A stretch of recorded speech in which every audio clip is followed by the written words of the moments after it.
You smell like failure. This neighborhood doesn't do charity cases. That was the first thing Marlena Ashford Kessler ever said to me. She stood on the rotting porch of my uncle's cabin, her light blue designer suit practically glowing against the backdrop of pine forest. Manicured nails drummed against a clipboard thick as a phone book. She looked at me the way someone examines an insect crawling across their Louboutin heels. 30 days. Tear this eyesore down, or we demolish it ourselves and bill your corpse. Her perfume hit me from 6 feet away. Something floral and aggressive that made the clean forest air seem thin by comparison. Pearl necklace catching afternoon sunlight. Helmet blonde hair that defied physics and probably cost more monthly than my food budget. That was the first time I met her. Also the last time she ever got to look down at me. Because while she was threatening me on land, she assumed belonged to her precious HOA. I was holding a document dated 1869 proving that her entire 312-home luxury development, including her own $4 million mansion, was sitting illegally on 1,500 acres of Sheridan family land. She had just threatened the wrong person. But let me take you back 3 weeks. To the moment everything changed. The divorce attorney's office smelled like leather furniture and broken promises. I was signing the final papers, watching my signature end 15 years of marriage with each stroke of the pen. The lawyer, a tired-looking woman named Patricia, watched me with the kind of professional sympathy that probably cost $200 an hour. 15 years examining federal land records, she said, sliding another document across the desk. And you didn't see this divorce coming? I looked down at my hands. Calluses from turning millions of pages of legal documents. The wedding ring was gone, but a pale strip of skin remained like a ghost of what used to be. My ex-wife had taken the house. I got the debt. Fair trade in her mind, apparently. I spent my career finding fraud in other people's paperwork, I said, signing the last page. Turns out I should have checked my own marriage certificate. Patricia collected the documents with practiced efficiency. What will you do now, Mr. Sheridan? Good question. At 47 years old, I was starting over with nothing but a box of land law textbooks, an antique magnifying glass, and an electrical toolkit I used for side work. My pickup truck sat in the parking lot with a faded sticker on the bumper that read, Federal Land Records Office, retired. 15 years of service, reduced to a decal and a pension that barely covered rent on a 1-bedroom apartment. Figure something out, I said. Always do. My phone buzzed as I walked out into the gray Columbus morning. Unknown number from Madison County. I almost let it go to voicemail, but something made me answer. Mr. Sheridan, I'm calling about your uncle, Tobias Sheridan. He passed last Tuesday. You're listed as his sole heir. I stopped walking. Pigeons scattered from the sidewalk around my feet. I'm sorry, my uncle who? Tobias Sheridan, your father's brother. The estate lawyer has been trying to reach you for several days. Uncle Tobias.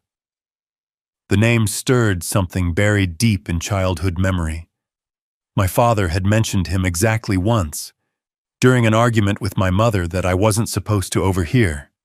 He called Tobias the crazy one and obsessed with worthless paperwork. After that, the name was never spoken in our house again. I barely knew the man existed, I said. Nevertheless, Mr. Sheridan, you're his only living relative. He left you property in Madison County, a cabin and surrounding acreage. The lawyer has paperwork requiring your signature. Property in Madison County, 3 hours from Columbus.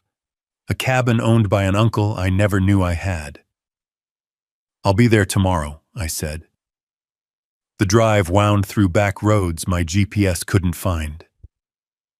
After the third dead end, I pulled over and studied the hand-drawn map the estate lawyer had faxed me. Actual coordinates written in pencil on the back of an envelope. No street names, just landmarks. Turn left at the split oak. Follow the creek bed for 2 miles. Watch for the stone marker shaped like a pointing hand. 3 hours became 4. Then 5. The pine forest grew thicker with each mile until sunlight filtered through the canopy in golden needles that made the whole world feel ancient and forgotten. No traffic, no cell signal, just the crunch of gravel under my tires and the distant gurgling of water over stones. The silence hit me like a physical force. After months of sleepless nights listening to arguments, lawyers, and the sound of my own life falling apart, this quiet felt like medicine. Air so clean it made my lungs ache.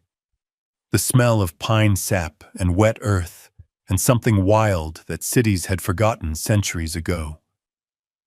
Then the cabin appeared. My inheritance looked like a lawsuit waiting to happen.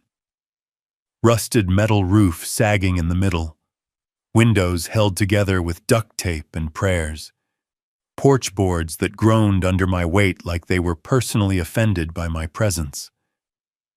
Paint had given up trying to cling to the weathered siding sometime during the Clinton administration, but the bones were solid.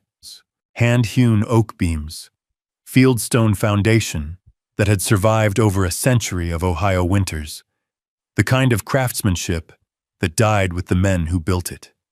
I pushed open the front door. Hinges screamed in protest. The smell of old paper and pipe tobacco washed over me, so thick I could almost taste it. Dust motes danced in the single beam of light cutting through a gap in the boards over the window. And there, on the kitchen table, sat a letter. The envelope had my name on it, written in handwriting that trembled with age but remained precise, deliberate, like every letter had been chosen with care. I opened it with hands that suddenly felt unsteady. Colt. They called me crazy for 40 years, said I was obsessed with worthless paperwork, but I found it. The truth they've been hiding since 1987. Check the trunk under the floorboards. Don't let them steal what's ours. Tobias. I read it 3 times. Then I started looking for loose floorboards. It took 20 minutes to find the right spot. A section of pine planking near the back corner of the main room that sounded hollow when I knocked. The boards came up easier than expected, revealing a crawl space stuffed with insulation and cobwebs, and a steel trunk, triple locked with industrial padlocks that looked older than I was. The estate lawyer had included a small envelope with the deed. Inside were 3 keys. I understood now what they were for. The trunk opened with a groan of protest that echoed through the empty cabin. Inside, protected by layers of oilcloth and plastic sheeting, was 40 years of evidence. Survey maps from 1869, signed by a federal surveyor whose signature had faded to brown. Land grant certificates from the railroad land grant era, when the government handed out parcels to encourage westward expansion. Tax receipts dating back over 150 years, every single one bearing the name Sheridan. And at the bottom, a manila folder labeled in my uncle's shaking handwriting, Ashford Conspiracy, 1987 to 2024. I spread the contents across the kitchen table. The cabin had no electricity, so I worked by flashlight as the sun set outside, turning the forest into a gashall of shadows. The survey map showed property boundaries marked in faded red ink. I traced the lines with my finger, comparing them to a modern county map I found folded inside the folder. My heart stopped. 1,500 acres. The boundary line cut straight through what the modern map labeled as Thornwood Estates. 312 homes, 3 community pools, 2 parks, a private lake, a golf course, an entire luxury development worth hundreds of millions of dollars, all sitting on Sheridan land. The tax receipts told the story. From 1869 to 1986, the Sheridan family paid property taxes on this land without interruption. Then, in 1987, the receipts stopped. No explanation, no transfer of ownership, just silence. That same year, according to corporate records my uncle had somehow obtained, Thornwood Development Corporation was founded. The name of the founding legal partner made me reach for the flashlight to make sure I was reading correctly. Marlena Ashford. Before she married into the Kessler family and became Marlena Ashford Kessler, before she became HOA president, she was there at the beginning, the legal architect of whatever happened in 1987. I kept digging. Uncle Tobias had been thorough. 847 letters over 40 years, sent to county offices, state agencies, federal departments. Every single one had been returned, denied, lost in the system, or marked unable to verify claim. Someone had been blocking him for nearly 4 decades. The folder contained photographs, too. One made me sit down on the dusty floor and stare for a full minute. Marlena Ashford, looking maybe 30 years old, standing next to a man in a county official's uniform, both of them holding champagne glasses. Behind them, a sign reading, Thornwood Estates, Grand Opening, 1987. She didn't just benefit from the theft of my family's land. She orchestrated it, built an empire on it, and spent 37 years making sure my uncle couldn't prove it. I spent the next 3 days making the cabin livable, cleaned the chimney, patched the worst holes in the roof with tar paper, got the hand pump working so I had water from the well, rigged a basic solar panel system that could charge my phone and power a lamp. Work kept my hands busy while my mind processed what I had found. On the 4th morning, I was replacing rotted porch boards when I heard an engine. Not the friendly rumble of a pickup truck. This was the whisper-quiet hum of expensive electric motors. A white Tesla carved fresh ruts in my gravel driveway. The sound of tires on stone felt like teeth grinding. She stepped out like she was arriving at a cocktail party rather than an isolated cabin in the woods. Light blue suit that probably cost more than my monthly pension. Heels that sank into the soft earth with each step, but somehow didn't slow her down. That perfume again, reaching me before she did, announcing her presence like a declaration of war. I'm Marlena Ashford Kessler. She extended a manicured hand that I didn't take. President of Thornwood Estates Homeowners Association for 17 years. And you are trespassing on community-adjacent land. I set down my hammer, wiped sawdust from my palms, took my time. This is my uncle's property. I inherited it legally. Her smile could have frozen antifreeze. Your uncle was a mentally unstable hermit who harassed our residents for decades with his delusional claims. This cabin violates 14 community aesthetic codes. The structural condition alone constitutes a safety hazard. She consulted her clipboard with theatrical precision. You have 30 days to demolish it, or we'll do it for you, and send you the bill. Lady, your neighborhood is invisible from here. We're surrounded by forest. Nevertheless, she stepped closer, invading my space in a way designed to intimidate.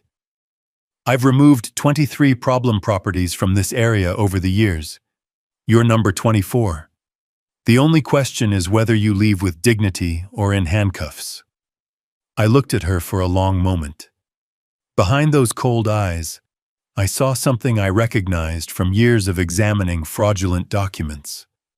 The particular confidence of someone who has gotten away with something for so long, they've forgotten it was ever wrong. 23 properties, I repeated. That's a lot of problems for one neighborhood.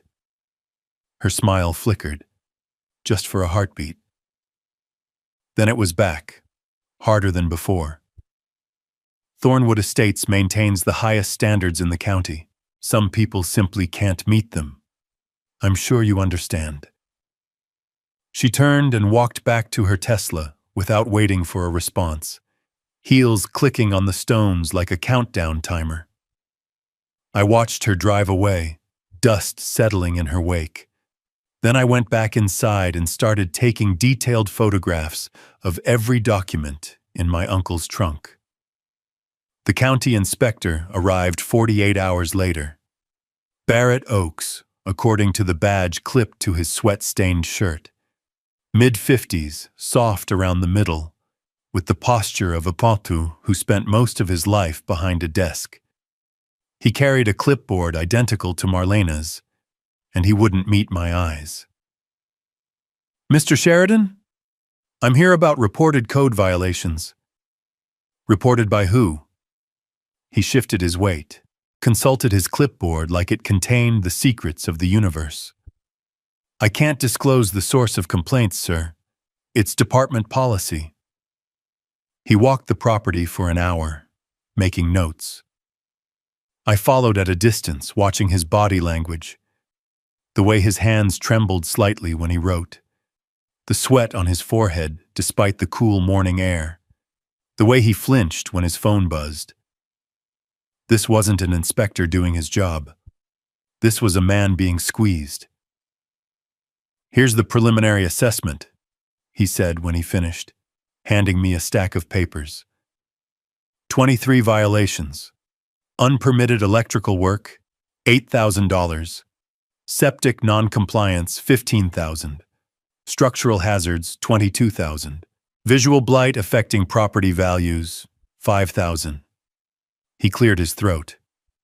Total fines of $67,000 due in 45 days. I flipped through the pages. The violations were absurd. Visual blight? In the middle of a forest? Septic non-compliance for a system installed before modern codes existed? Visual blight, I said. Who exactly is affected? The squirrels?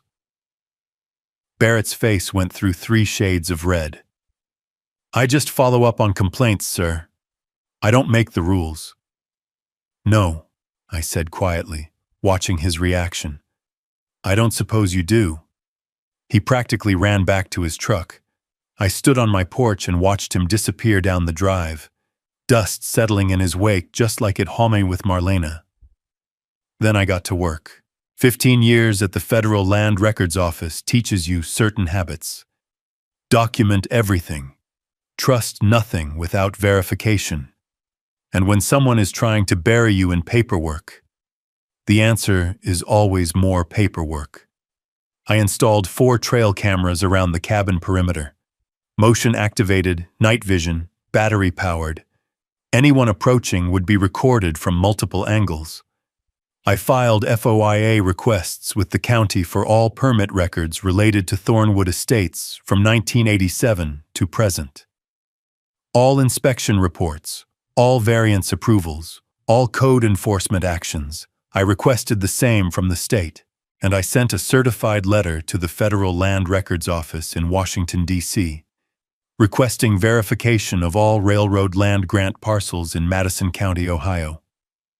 They would have copies of the original surveys, the ones that couldn't be altered by county officials with convenient memory problems. The responses started arriving within 2 weeks, and they painted a picture that made my uncle's conspiracy folder look like an understatement. Thornwood Estates was built during what the county called a digital transition in 1987. Old paper records being converted to computer systems, a necessary modernization, according to official statements. But buried in the FOIA responses was a memo from a county clerk dated October of that year. Records conversion incomplete. Multiple chain of title documents missing or corrupted. Recommend manual verification before proceeding with development approvals. The memo was marked received, but there was no follow-up, no verification, no delay. Instead, Thornwood Development Corporation received unanimous approval from the planning board 3 weeks later. And the Sheridan family deed? According to the county's current database, it didn't exist. The parcel was listed as public domain, available for development as of March 1987. No explanation, no documentation of how private land held for over a century suddenly became public property. But I had the original documents, the ones my uncle had protected for 40 years, the ones that proved the digital records were lies. I also found something else in the HOA materials, the name of the county official responsible for the digital transition in 1987. Deacon Whitmore, still employed at the county recorder's office, still showing up to work every day, 37 years later, still living with whatever he had done. The county recorder's office closed at 5 p.m. I arrived at 4:45, just as the staff was starting to pack up for the day. Deacon Whitmore sat at a desk in the corner, separated from the public counter by a maze of filing cabinets. He was 61 years old, according to the employee directory, looked 70, shoulders hunched forward like he was trying to make himself smaller, eyes that darted away from anyone who looked directly at him. I waited until the other employees left, one by one, until only Deacon remained, shuffling papers with the mechanical movements of someone marking time until retirement. Mr. Whitmore. He startled so badly he knocked a coffee mug off his desk. It shattered on the floor, dark liquid spreading across the linoleum. "We're closed," he said, already moving to clean up the mess. "Come back tomorrow." "I'm Colt Sheridan. Tobias Sheridan was my uncle." He stopped moving. For a long moment, he just stared at the broken ceramic and spreading coffee like it was the most fascinating thing he had ever seen. "I know why you're here," he said finally, his voice barely above a whisper. "Then tell me." He straightened up slowly, met my eyes for the first time, and I saw it, the weight he had been carrying for 37 years. "Not here." He glanced toward the door, toward the windows. "There's a diner on Route 47, Beulah's. I'll meet you there in an hour." He didn't show up for 90 minutes. When he finally slid into the booth across from me, his hands were shaking so badly he could barely hold his coffee cup. "You changed the records in 1987, I said. Not a question. He closed his eyes. When he opened them, they were wet. "I had a daughter starting college, a mortgage 3 months behind. My wife needed surgery that insurance wouldn't cover." His voice cracked. "They offered me $50,000 to correct what they called a clerical error. I didn't ask questions. I couldn't afford to." "Who offered?" "Harold Kessler, Marlena's father-in-law. He ran one of the biggest real estate development operations in the state. Maybe still does." Deacon's hands wrapped around his coffee cup like it was the only thing keeping him anchored. "They targeted properties like your family's, rural parcels with unclear titles or absentee owners, used the digital transition to create chaos in the records, then swept in and developed the land before anyone knew what happened." "How many families?" 23 that I know of. Probably more I don't." I let that number settle. 23 families who lost their land. 23 histories erased with a few keystrokes. "My uncle figured it out," I said. "He came to you." Deacon nodded miserably. 1989. He had documents I thought were destroyed. Original surveys, tax receipts, proof that the Sheridan land was never public domain. He wiped his eyes with a paper napkin. I wanted to help him, I swear I did. But they found out he'd contacted me. Made it clear what would happen if I talked. What did they threaten? Everything. My job, my pension, my daughter's career. They have connections everywhere. County commissioners, state legislators, judges. He laughed bitterly. You have no idea how deep this goes. I pulled out my phone, showed him photographs of the documents from my uncle's trunk. My uncle kept everything. Every survey, every receipt, every letter he sent that was ignored or lost or denied. I swiped through image after image. 40 years of evidence that proves what you did. Deacon stared at the screen. His face went through expressions I couldn't name.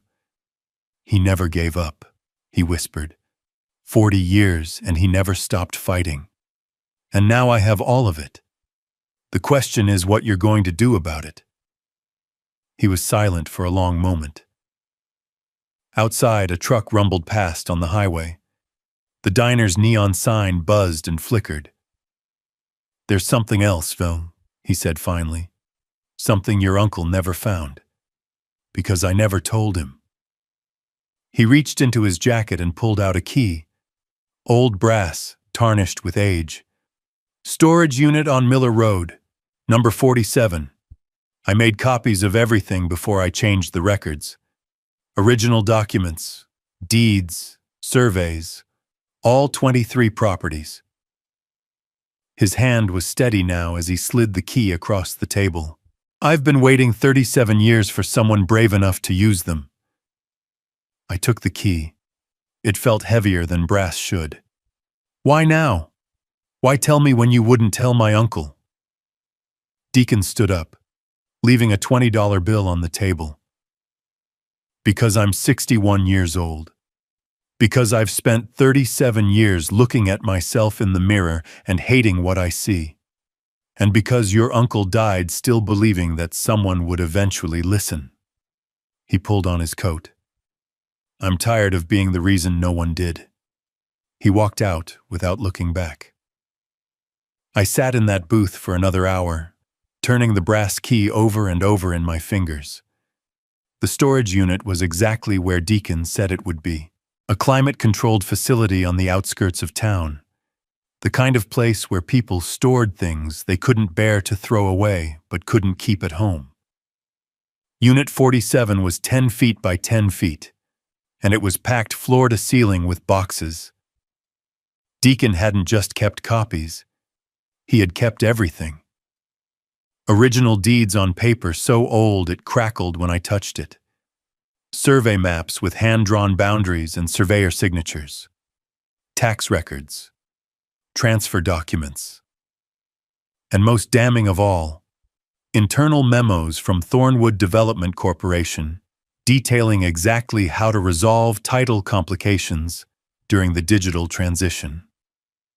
One memo was signed by Marlena Ashford herself. Target properties with absentee owners or deceased title holders. Coordinate with County Recorder Office during system migration. Ensure all chain of title documentation is flagged for deletion during conversion process. Flagged for deletion. She hadn't even tried to hide it.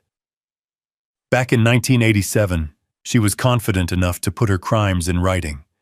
I spent 3 days in that storage unit, photographing everything, organizing, cross-referencing, building a case that even the most corrupt official couldn't ignore. And then my phone rang. Unknown number. Different area code. Mr. Sheridan? My name is Rowan Cafferty. I heard you're causing problems for Marlena Ashford Kessler. The voice was female, young, with the flat vowels of someone who grew up in working-class Ohio. I've been waiting 8 years for someone to do that. Rowan's story came out over coffee at a different diner, 30 miles from Madison County. She was 34, union electrician, had worked the Thornwood expansion project back in 2016. The contractor was a shell company owned by the Kessler family, she explained. We didn't know that when we took the job. 47 of us, working 12-hour days for 6 months. Good wages, or so we thought. What happened? Final payment never came. Company declared bankruptcy the day after the project finished. Restructured overnight under a new name. All the workers got stiffed. Her jaw tightened. $380,000 in stolen wages. And the woman who structured the contracts to make it all legal? Marlena Ashford Kessler. She pulled out her phone, showed me documentation she had collected over 8 years. Contract language designed to avoid liability. Shell company registrations. Bank transfers routed through multiple accounts. She doesn't just steal land, Rowan said. She steals labor, steals futures, steals everything she can get her manicured hands on. Why didn't you go to the authorities? She laughed. It wasn't a happy sound. We tried. Labor Board said it was a civil matter. DA said there wasn't enough evidence. State Attorney General's office took one look at who we were accusing and suddenly couldn't return our calls. She leaned forward. The Kesslers own people, Mr. Sheridan. Police, politicians, judges. You can't fight them through normal channels. Then how do you fight them? Rowan smiled. It was the first real smile I had seen from her. You find someone with nothing left to lose. Someone with evidence they can't bury. Someone patient enough to build a case that's too big to ignore. She raised her coffee cup in a mock toast. Someone like you. She connected me with 46 other workers who had been cheated by Kessler-owned contractors. Building inspectors who had been pressured to approve substandard work. Suppliers who had been strong-armed into lowering prices. A network of victims waiting for someone to give them a voice. And one more name. A journalist who had been tracking the Kessler family for years but could never get anyone to go on record. Stellan Ross, investigative reporter. The kind of old-school newsman who still believed that sunlight was the best disinfectant. I've been building a file on Harold Kessler for a decade, Stellan told me when we met at his cluttered home office. Stacks of newspapers covered every surface. A wall of filing cabinets lined one side of the room. Real estate fraud, labor violations, political corruption. But every time I get close to publishing, sources dry up. Witnesses recant. Documents disappear.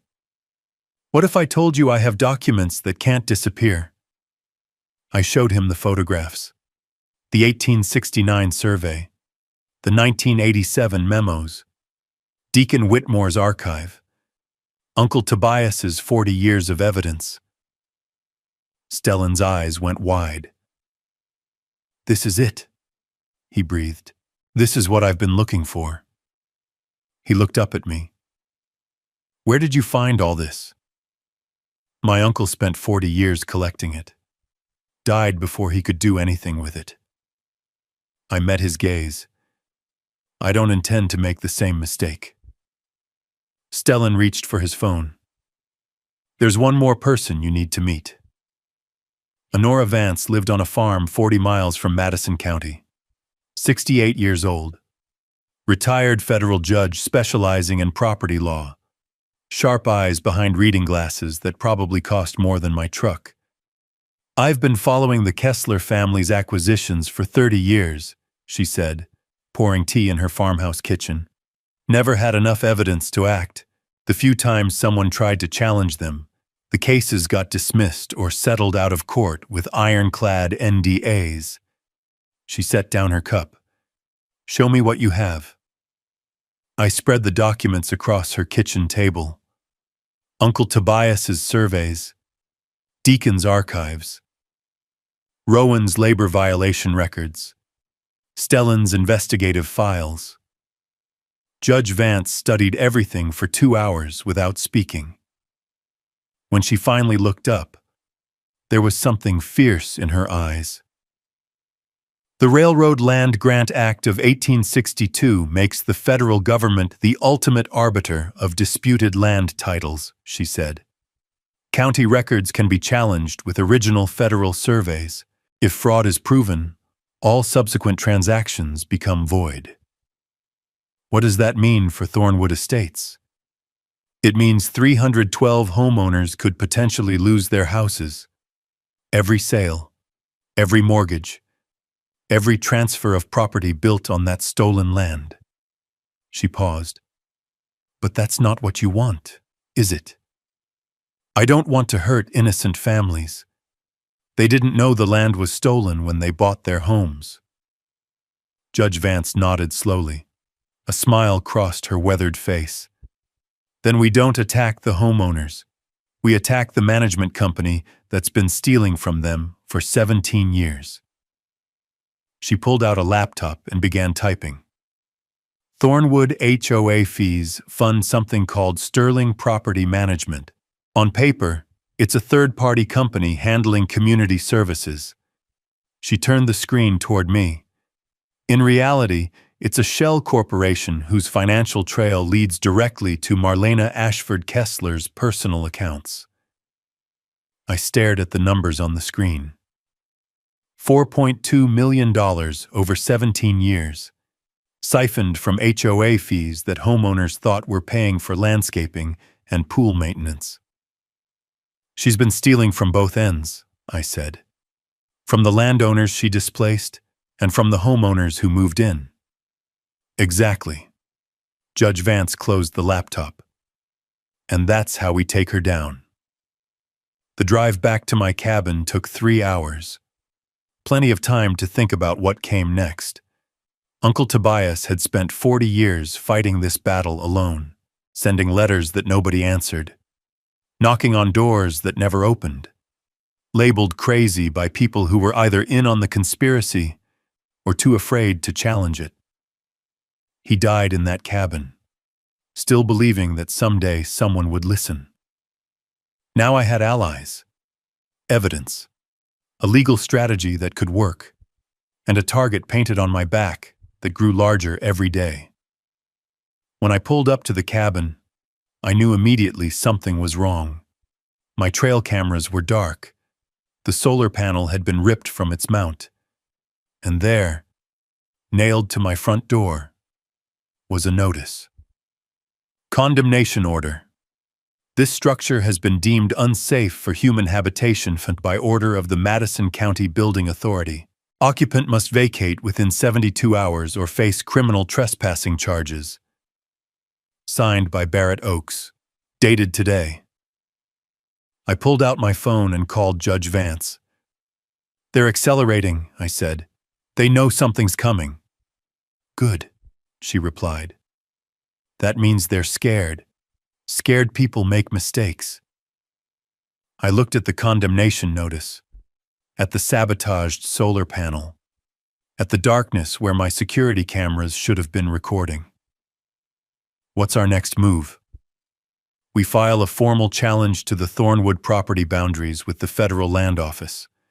Put everything on record where it can't be quietly disappeared. A pause. And then we wait for them to overreach. I hung up and stared at my uncle's cabin, the home he had defended for 4 decades, the evidence he had protected with his life. Don't worry, Uncle Tobias, I said quietly. I'm not going anywhere. Somewhere in the distance, an owl called into the gathering darkness, and inside my pocket, my phone buzzed with a text from an unknown number. We know what you're doing. Stop now or face consequences. I smiled. The war had officially begun. The smear campaign hit 3 days later. Thornwood Estates newsletter landed in every mailbox within 20 miles, featuring my photograph above a headline that read, "Dangerous Squatter Threatens Community Safety." The article painted me as mentally unstable, obsessed with fraudulent claims, potentially violent, just like they had painted Uncle Tobias for 40 years. Social media accounts I had never seen before posted warnings about the hermit in the woods who wanted to steal homes from hardworking families. Anonymous tips flooded the sheriff's office about suspicious activity at my cabin. Construction trucks blocked my access road for 12 hours before mysteriously disappearing. They wanted me to react, to lash out, to become the villain they were creating in their propaganda. I photographed everything instead, documented every blocked road, recorded every threatening message, built my evidence file thicker with each attack. 2 weeks after the condemnation notice, I filed a formal challenge to Thornwood property boundaries with the Federal Land Office. Certified copies went to the State Attorney General, the FBI field office in Columbus, and 3 newspapers, including Stellan's. The response was immediate. Marlena called an emergency HOA meeting that same evening.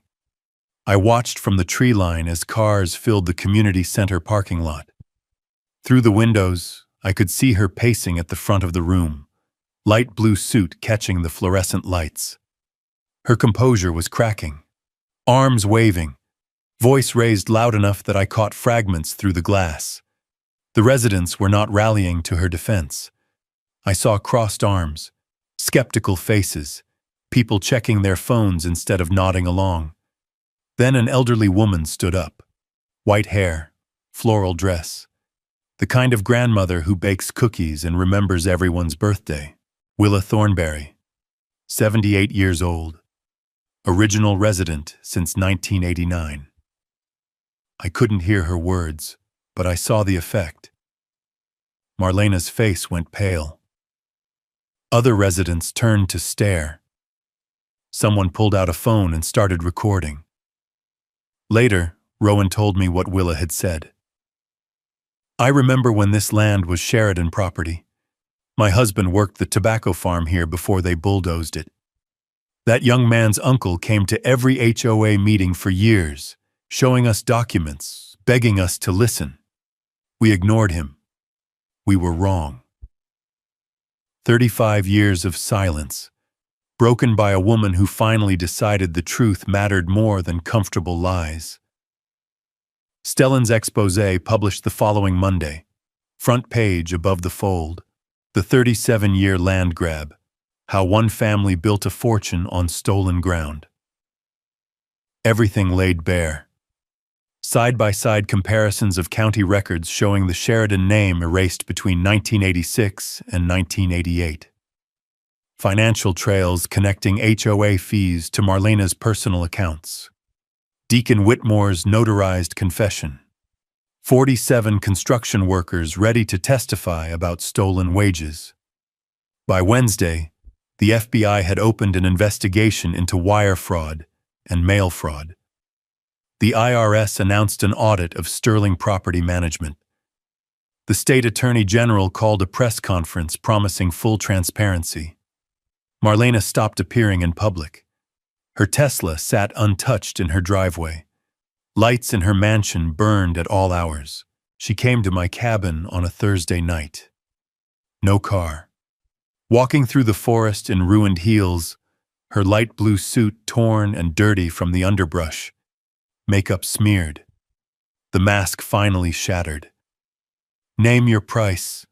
Her voice cracked on every word. Everyone has a price. 2,000,000, I can make this disappear.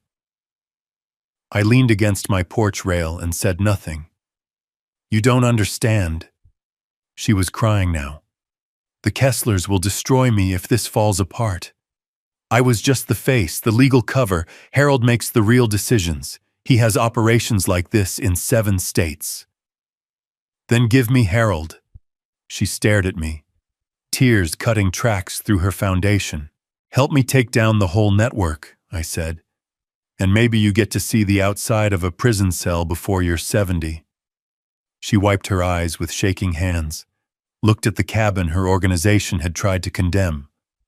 at the forest her development had carved up for profit. "There's a server," she whispered, "in Harold's office in Florida. Everything's on it. Every property, every bribe, every official they own. Tell the FBI. They'll never believe me. I'm just the fall guy."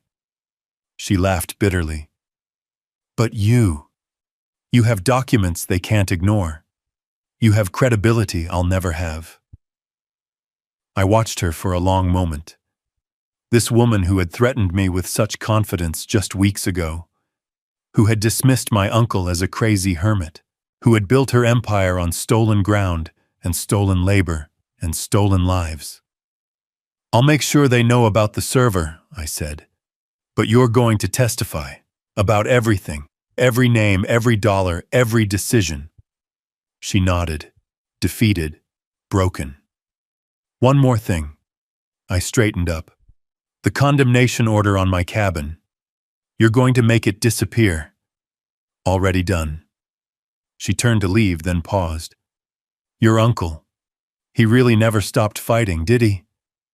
40 years. Never once." She disappeared into the dark forest. I never saw her outside of a courtroom again. The township meeting hall had not seen crowds like this since the factory closure decades ago. 280 people crammed into a space built for 100. News cameras lined the back wall. Federal investigators sat in unmarked suits near the exits. I entered carrying a leather portfolio containing everything: original surveys, tax receipts, financial records, witness statements. Judge Vance sat in the front row, her presence lending authority that made the county commissioners visibly uncomfortable. Marlena arrived with 3 attorneys. Her light blue suit was pristine again, the armor reassembled. But her eyes told a different story. Darting. Desperate. Calculating escape routes. "This is a witch hunt," she announced before the proceedings even started. "Orchestrated by a delusional squatter trying to steal your homes." Commissioner Whitfield called for order. The room quieted, and I began. Document by document, year by year. The 1869 federal land grant, the unbroken chain of Sheridan ownership, the 1987 memos ordering records deleted, the financial trail showing $4.2 million flowing from HOA fees to Marlena's personal accounts. Her attorney tried to object, called the documents unverified, potentially fabricated. Judge Vance stood. The room went silent. "I have personally verified every document against federal archives," she said. "As a 30-year federal judge, I stake my reputation on their authenticity." The crowd turned to look at Marlena, 280 pairs of eyes seeing her clearly for the first time. Her composure finally snapped. "You people don't understand what I've done for this community." She was shouting now, standing, pointing at the audience. "Without me, you'd be living in trailer parks. I made this neighborhood." "You made it on stolen land," someone shouted back.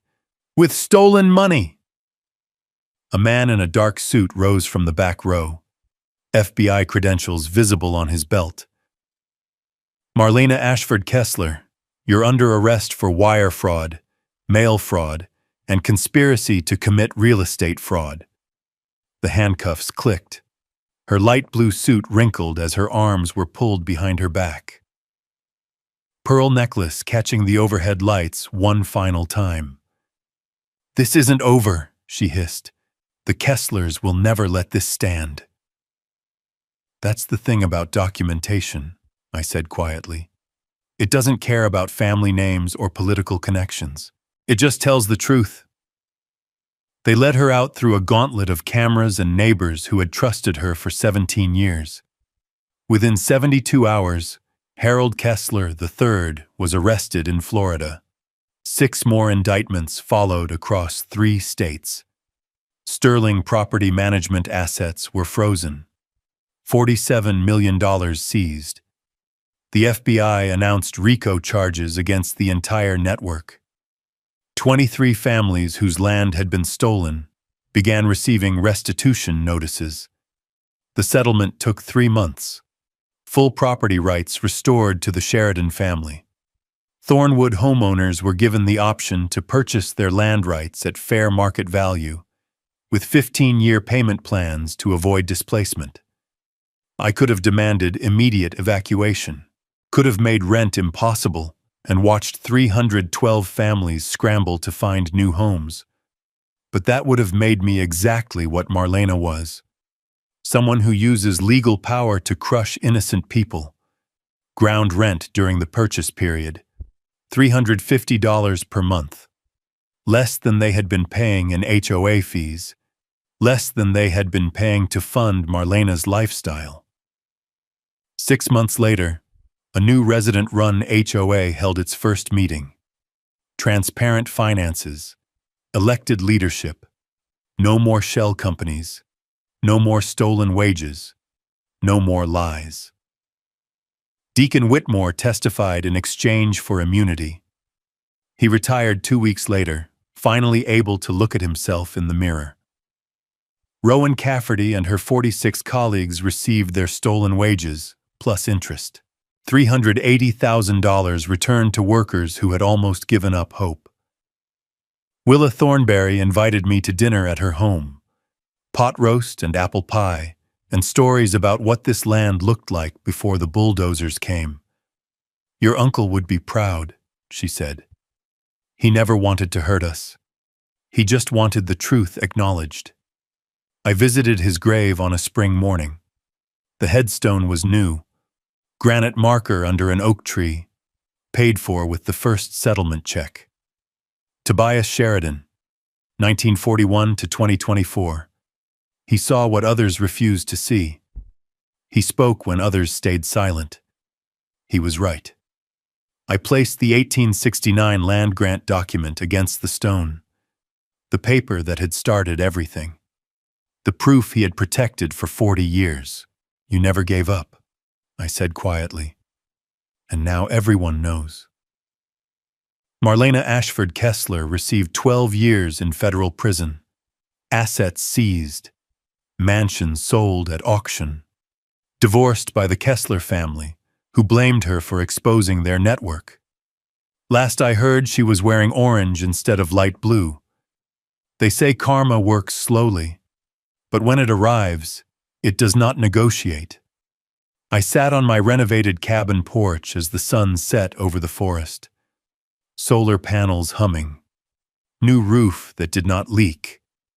The same land my family had owned for over 150 years. I came here broke, divorced, wondering if 47 was too old to start over. Found a falling-apart cabin and a trunk full of what everyone called crazy paperwork. What I really found was proof that one person, with enough patience and documentation, can take down an empire built on lies. Some fights take 40 years. Uncle Tobias never lived to see victory, but he made sure someone would. Sometimes standing up to bullies is not about winning fast. It is about refusing to stay silent long enough for the truth to matter. They built their kingdom on stolen ground. Karma just sent them the invoice. If you've ever dealt with a nightmare HOA, share your story in the comments below. I'd love to hear it. Don't forget to subscribe for more stories of justice served. Thanks for watching. Thanks for staying to the end. Don't forget to like and subscribe to IS Stories.